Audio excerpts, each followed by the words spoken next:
Bwana, ningependa kwa heshima na taadhima vous vous tournez de l'autre côté en moitié jusqu'ici.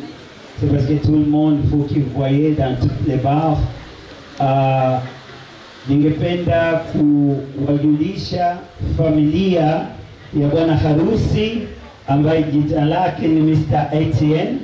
Bwana harusi ametoka Ufaransa, yeye anaishi kwenye mji wa Paris na yuko hapa na wazazi wake, baba na mama yake, dada zake wawili pamoja na mdogo wake wa kiume. So madame et messieurs, huyu hapa bien Mr. Denis, huyu ni baba wa bwana harusi. Tafadhali makofi.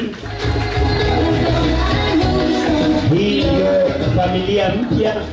Kwa hiyo kwa wale ambao wanapanga vacation in Paris, nitakupeni address. Ameniambia anakukaribisheni sana. Baada ya hapo, huyu ni mama wa bwana harusi Mr. Etienne. Kafunga safari kuja kuwajua na kuwaona. Baada ya hapo, ici les deux sœurs ensemble, chaque bar vient de ce côté. Hawa ni madada wa bwana harusi, nao pia wamekuja kukuza familia, wamesema lazima waje kuona familia yao. Qu'est-ce que je veux dire? Ça c'est les sœurs, les mariés sont venus ici pas juste pour le mariage, mais vous êtes ici pour connaître les grandes familles. Puis je vais dire les familles, s'il y en a les gens qui viennent vacances en France, qui viennent voir, je vais lui donner le numéro de téléphone. Merci. Na huyu wa mwisho hapa ni kaka mdogo wa bwana harusi, naye pia kafunga safari yote hii kuja hapa kuwaona.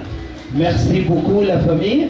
On est vraiment plaisir dans le profond de nos cœurs de vous accueillir ici. Et on peut vous dire, vous n'êtes pas ici pour le mariage, vous êtes ici pour découvrir une grande famille. Et notre porte est sûrement ouverte tout le temps. Merci beaucoup. Makofi jamani, makofi. Merci.